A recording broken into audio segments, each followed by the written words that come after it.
Greetings everybody and welcome to a brand new episode of All Things Lambda, the community show that prides itself on scripts written at 1:30 a.m. Don't let my tiredness deceive you though, let's get this episode started. LambdaGeneration. We mentioned this last week, but here we are mentioning it again.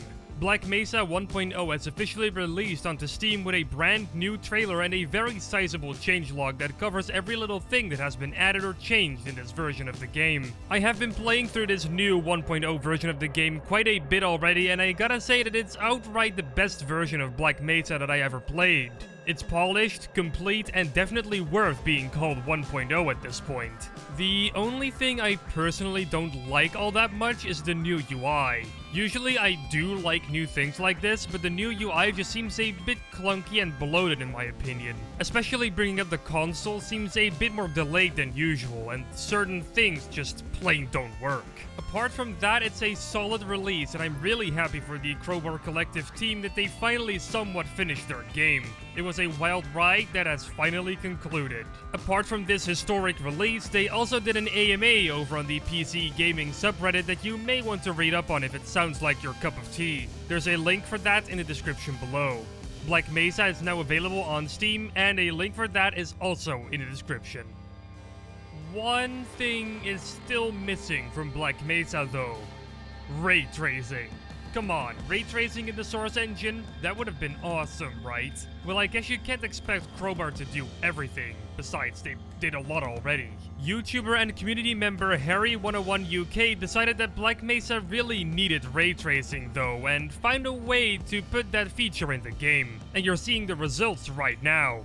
What exactly are you seeing though? Well, it's the works of programmer Pascal Glacier together with the Reshade mod. Pascal made a shader that enables ray tracing in any game that Reshade supports. Yes, that also means that games like Grand Theft Auto 5 and Minecraft can be infused with ray tracing. Personally, I think it looks great in Black Mesa.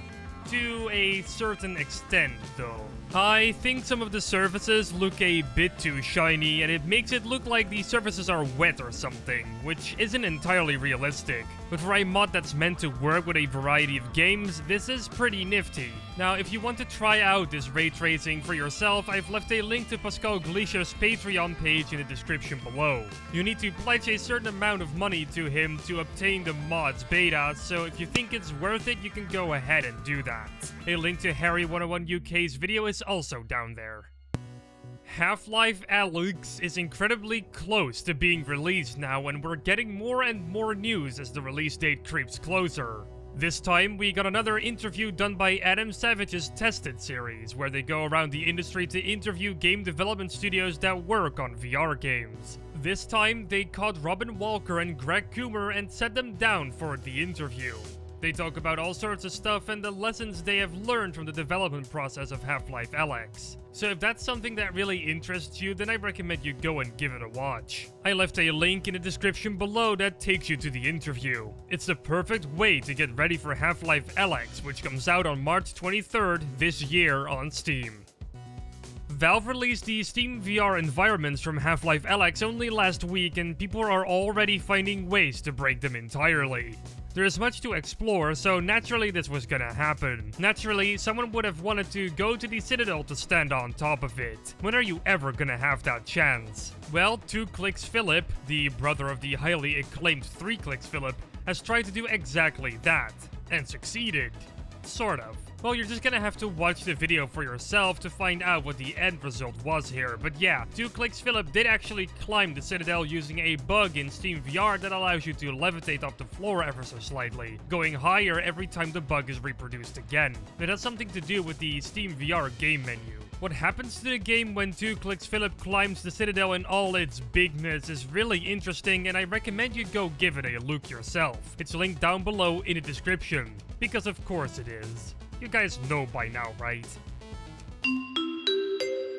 Attention to all train lovers. YouTube user MTrackGuy365 has created a video comparing the track-based vehicles in Half-Life to their real-life counterparts. I repeat, YouTube user AmTrackGuy365 has created a video comparing the track-based vehicles in Half-Life to their real-life counterparts.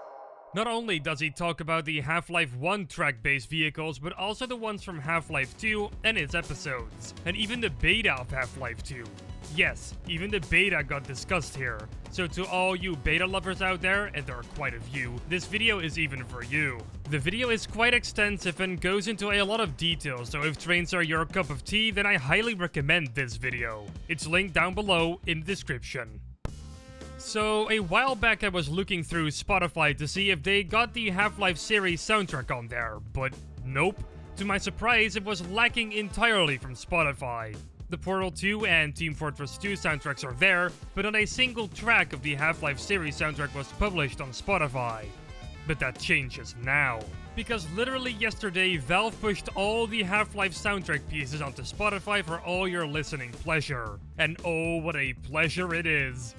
If I could actually fetch them, that is. This is literally all I see. It's an empty page. Oh, well, at least some of you can enjoy the soundtrack on Spotify and Apple Music. That definitely counts for something. Darn, I hate living in the single country that doesn't ever get anything due to licensing stuff. We did get Disney Plus earlier than the rest of the world, though. That's at least something. Links to Spotify and Apple Music are in the description below. You know, there is something else that you can stream right now. And what is that thing, you may ask? Well, our social media pages. Are you tired of these segues yet? Well, I'm not gonna stop until the government comes knocking on my door, making me sign away my rights to make segues. And I'm not talking about those mall cop movers. All our social media pages are linked down below in the description together with our Discord server. It's like a little fruit basket with an invitation to the prom, if you consider our Discord server to be an awkward high school prom. That is. Darn, that's a really weird analogy to make. I make content, you may have noticed. But not just on this channel though, but also on my very own channel, which is linked together with my Twitter in the description below. Trust me, you're not gonna regret clicking those links. And with that, I'm going to end episode 84 of All Things Lambda. Don't be devastated though, we'll be back next week with a brand new episode. But in the meantime, don't forget to subscribe and to ring that bell icon to never miss another episode. Salutations, and take care. Bye.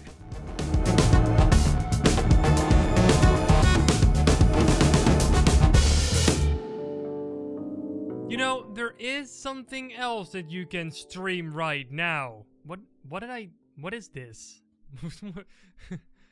I don't know what I just did.